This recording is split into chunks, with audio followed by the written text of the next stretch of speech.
Whalar, Adweek's 2022 Creator Agency of the Year. What is the creator economy and why should you care? And is becoming a creator really just as simple as taking a camera, pointing it at yourself, and doing something outrageous? Well, creator James Henry would almost certainly disagree. As a part of the BIPOC community, he has stated that he's had to work twice as hard to get noticed, and the proof is in the process. In true Hollywood fashion, every video he posts to TikTok is carefully scripted, rehearsed, and produced. Even the dances. And let me tell you, James can dance more than just a little. No detail is left to chance. Each dance is choreographed and extensively practiced before being filmed. If you haven't seen his videos, you are in for a treat. They are hilarious. So much so that he has landed brand deals with Crocs, Chipotle, and Doritos, just to name a few. So get ready to laugh and learn on this episode of the Everything is Better with Creators podcast. Let's slip into that intro, please.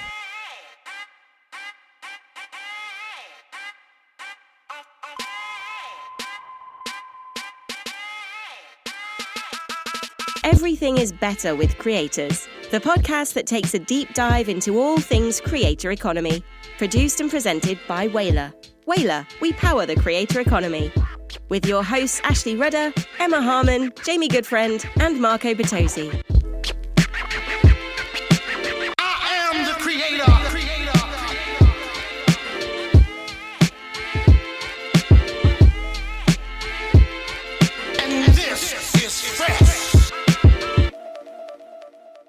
Coming up, we're getting right into this episode with our big interview with multi-talented Whalar creator James Henry. I totally feel like a Hollywood director right now. You know what? Let's make this official. Quiet on set, everyone. Ready, set, action. Just a reminder that Everything is Better with Creators is brought to you by Whalar. The Whalar Way combines tech, talent, and creative social strategy to match brands with creators to produce authentic content that people really want to see. Whalar is democratizing the creative process for brands and creators by empowering a global talent network of thousands of influencers, tastemakers, creatives, and storytellers to connect you to your target audience, making advertising more inclusive, diverse, and effective. Check out more at Whalar. That's WHALAR.com. And now it's time to bring up the headliner of the evening. Very special. Please welcome to the stage The Big Interview. Everything is Better with Creators. So please walk us through your background. And I have one request that you just suit my fascination and what I believe also is our listeners' fascination about core memories within, a creative's origin story and those little breadcrumbs of experience or exposure that molded you into the creator that you are today. Backstory. Well, I was 4. No. No, backstory is, so I was raised by a single mother, and they are immigrants from Jamaica. She was the first of her line to really be here. So growing up, I always was taught to become a lawyer, a doctor, something that is able to really be successful and make money. At the same time, it was, a single mother who was new to America, trying to also give her son the room to, be creative and to just see what the country could do for him. That's why she's kind of here too. And she always loved watching the Oscars and the Emmys and watching films. So as as Jamaicans, we love movies. We bond over family time on Sundays where we find a really good movie to watch together. And that kind of started the whole love for storytelling in me. And after that, it's sort of being I was able to sort of pick up my comedy and how, what my family found funny, because that's kind of how we used to communicate, is comedy together. We made each other laugh. And that was something that always transcended into my life, where I can think back to my teachers even always getting a call home from school saying, he's talking too much. He's talking to every kid in the class and he's making the whole class laugh. And I'm like, I'm just talking. I'm sitting here. At least I'm doing something in school. But that's, I think, the core memory that I can really think back to that has brought the creative juices into my life.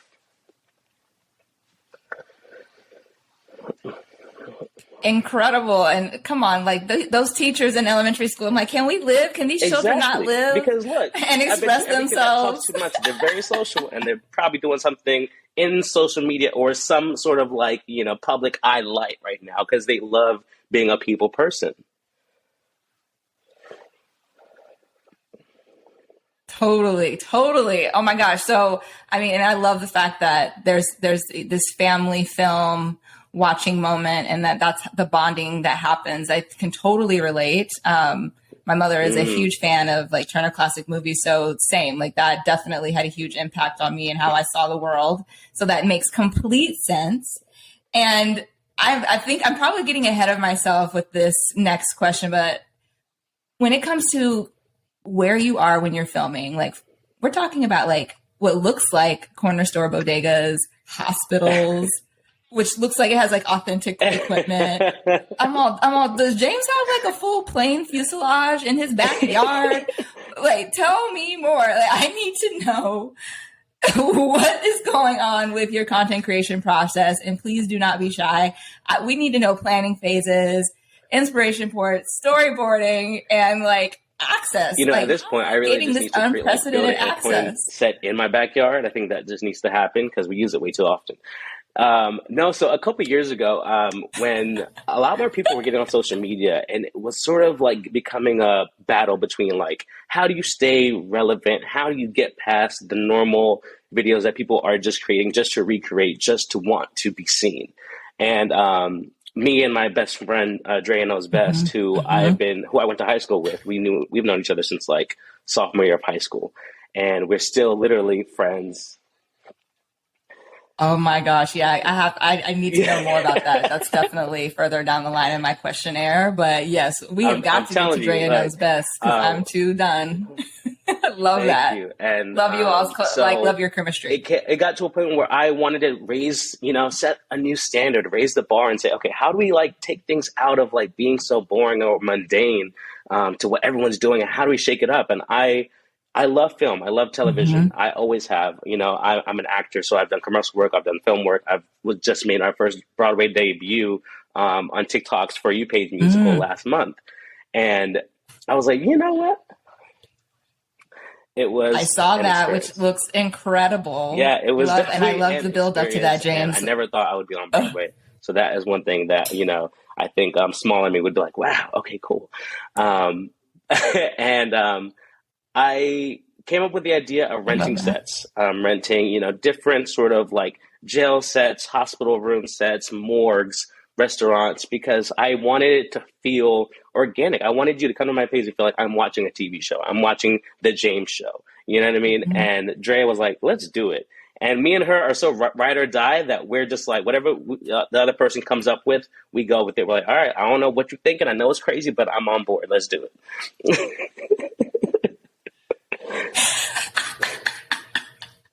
I love that. Oh my gosh. Okay. So you have like definitely demystified the situation with the sets. Yes. So these are sets that you're renting out. We have scoped out and have created a partnership with where, it's more like they're used to us coming there. So it's a more seamless process. That's incredible. So because we have, again, there's like our fans and our listeners are a lot of brand marketers. Of course, there's creators and everyone in between who is just creator curious and curious about the creator economy. Like, how did you set yourself up to prepare for that? Because I'm sure that has its own financial weight and commitment that comes with that. And how did you balance that? Probably around 2017 through 2018 is really when I really started to be able to make an income from social media. And it got to a point when we always hear reinvest in yourself. And we're like, okay, well then I guess let me reinvest in myself. And that's when I started to look at sets and wanted to rent more, different types of sets, like airplane sets, as we spoke about, just like the more like, harder things where you're like, is this really like a set? And they're all set up that way. And we sort of just have, we wanted to be different. And being Black creators on a platform where you are so easily overshadowed by, other people doing more mundane things, you have to go the extra mile. You have to work a little bit harder to get half of what they have. And we knew that. So we're like, all right, we're not going to let nobody slide us under the radar. We've been doing this for over 8 years. There's no way. Ain't no way it's going to happen. So. Right. Oh, okay. Period. You're like, no, you will see this. I will be on your For You page. Like, trust me. I love that. And, I think this is a very important conversation, James, because like in the work that I do with Whalar as the head of creators is really help brands and clients understand about pay equity and how can you help support a creator even beyond what the usual rate is. Like, have they considered an additional production budget for the creator? Have they even asked like what the creator would like to do that they've never been able to accomplish and add that to the contract to help enhance it more? Because it's, again, like the fact that, there's so much responsibility on the creator from not only the production, but also the finances of it. And it has its limitations. And to me, I'm like, that's how brands can really plus brands that. It also comes down to them really understanding who they're working with. Because if you are going to collaborate with a creator that goes above and beyond their content, you should probably think, okay, well, how can we help you? Do we need a little extra money on the production side to kind of get things going? Opposed to like, and I'm not going to down nobody else's content. Everybody has their own way of making things. But I do believe that if you if you go above and beyond and do 10 times more for a brand deal than someone who is just looking to the camera saying something, it sounds like there should be a little more funding towards that creator so that they are not tapping into the resources that you are supposed to be paying them at the end of the day, that they're reinvesting in themselves for your project. Right. And that's the thing. It's not apples to apples by any means. And that it has to be evaluated, I would say, by creator. I'm just going to rephrase that real quick. I'm like, I completely agree, James. And it is not an apples to apples comparison. And like you said, it's not about better than or what have you, but there is a hierarchy of production quality and requirement that needs to be considered by creator. It cannot be a blanket statement 100%. Or a blanket contract or offering. I'm loving this. I'm loving this because we're getting deep, James. We're telling them all the things. So So I always love to know, again, about the insight into your creative process. Like, are you someone who batches their content? Like, how do you, feed the beast and balance all of that? It's always a nervous feeling when, you shoot new content and then you put it out there and you're like, oh, I hope this actually hits the algorithm. I hope that people see it. I hope no one's too busy, because that's what really drives it to have longevity on any platform now these days. And you could have spent hours on something and that joint flopped. And then you could have spent 10 seconds on something and that takes off. And you're like, really? This? Y'all? All right. Cool. Thanks. But did you see what I just... No. All right. Well, moving on, And you just it's the way that it goes. I think you asked a question about like how I create content. Mm-hmm. Yes. What is your process? Because is there storyboarding? Like, are you planning like a full series all together and shooting it all together? Or is it like, oh, I did like 3 of the hospital or plane skits. I think I need to go back and shoot some more. Is it all fully baked? It's like there's a form of half scripted content and then a form of improv where you kind of want to let the fun that's happening in the moment happen the way it happens. And that turns out being more magical and more funny or more creative than the scripted thing that you had planned. So sometimes there is storyboarding if there is a videographer in play, but typically I personally don't like using videographers when it comes to my personal content because I know exactly how I saw something. And when it comes to editing it, it's not going to come out the same way or have the same comedic beat to it as someone else will if they try to edit it themselves. Now, people are different. Some people are like, I'm tired of working. Please throw it together and I'll just take it. But I'm like, that is great. But I need to have my hands on this project.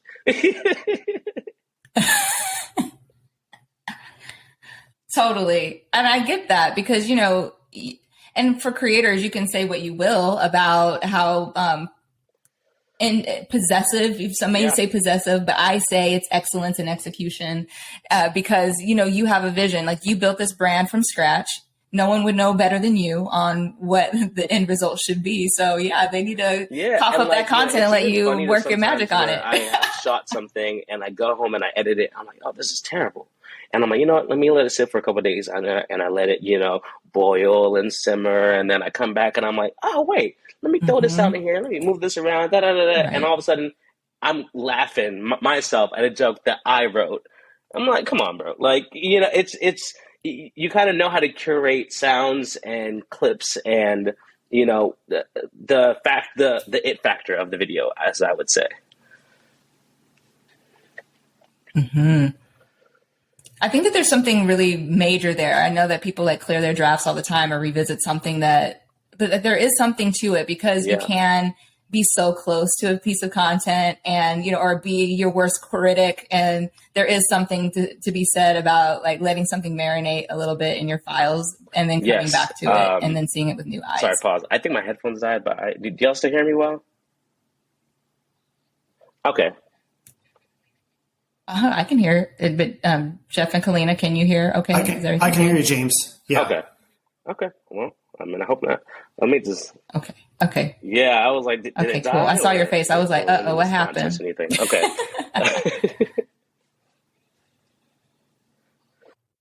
All good.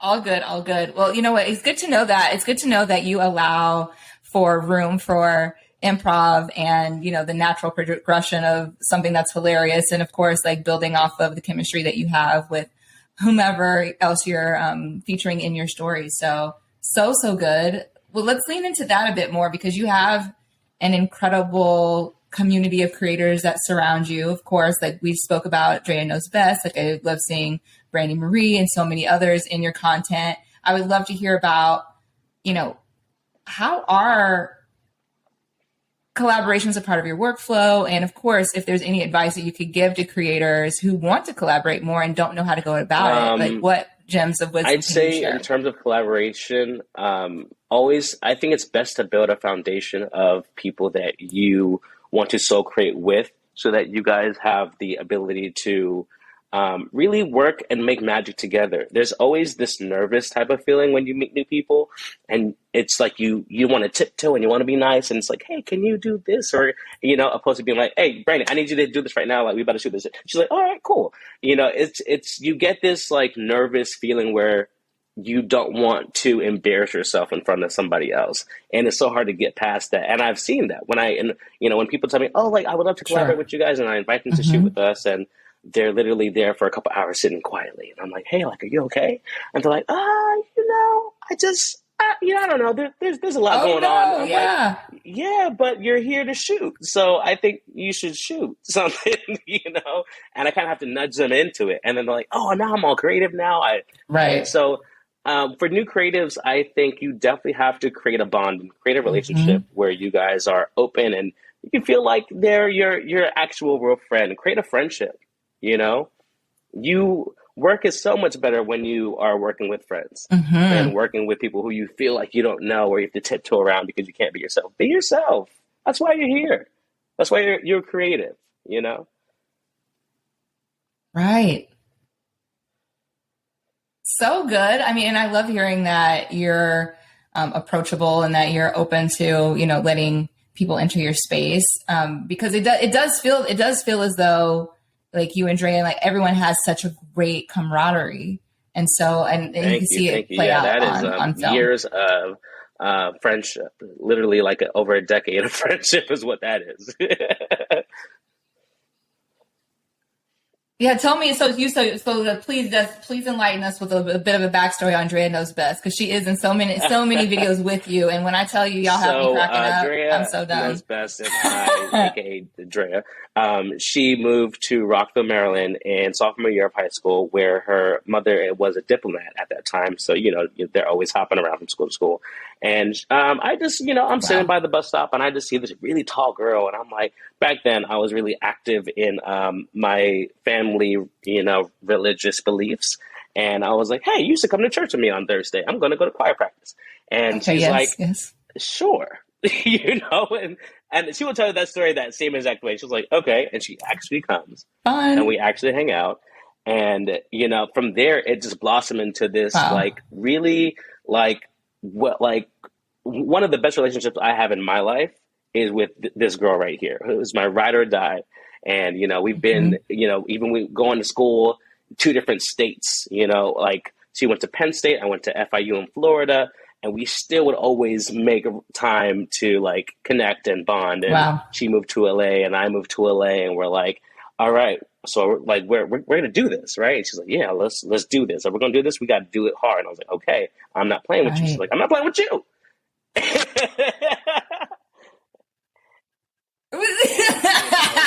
Years down the line, 8 years later, here we are, creating this, high production value content and thriving, where she's doing so many more hosting things and has her podcasts, and I'm, on shows and in Broadway, and it's just, our lives are kind of what we've worked for. So good. I'm a staunch believer in preparation, meeting, opportunity, and boy, oh boy, did you all show up. Go. We were ready. We've done classes, we've done the improvs, we've done the whole 9 yards. We're like, look, we want people to make sure that we are serious about this. We want longevity. We don't want short term. So let's give it all that we got. And yeah.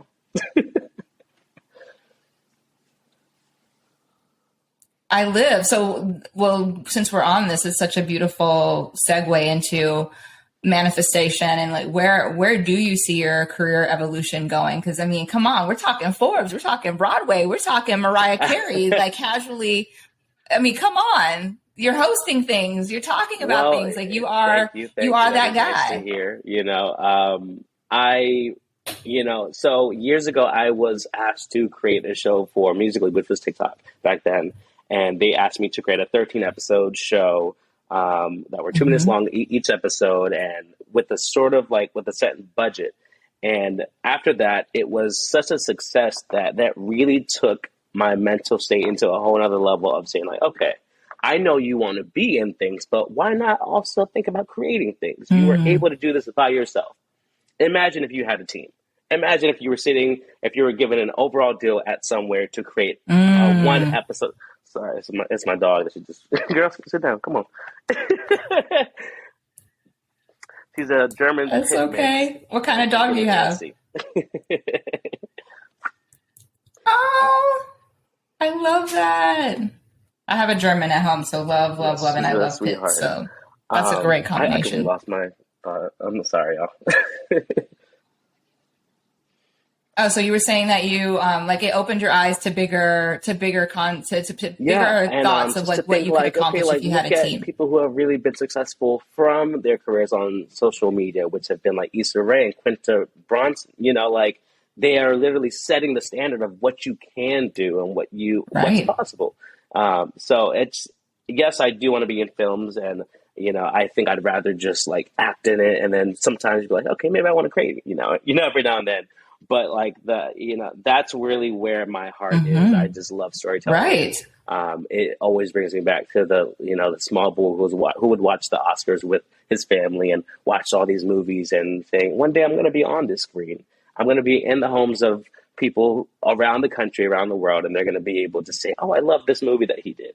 That's something that I want to be able to say in the near future.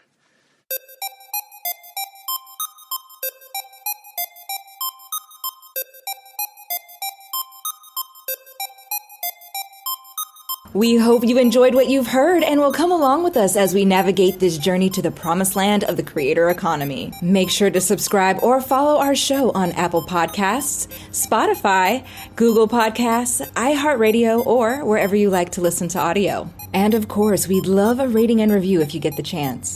Sending very special thanks to James Henry for joining us today. Make sure to check out more from Whalar and all things at the intersection of a talent network, brand partnerships, technology, and creativity at Whalar.com. We love a little post-show commentary, so make sure to join our community by following us on Instagram, Twitter, and LinkedIn. I'm Ashley Rudder. Catch you next time.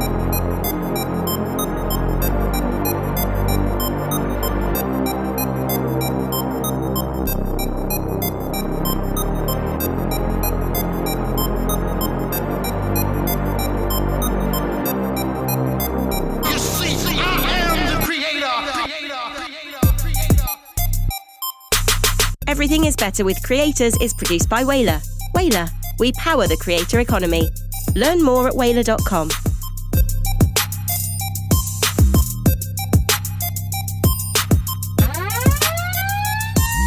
Whalar, Adweek's 2022 Creator Agency of the Year.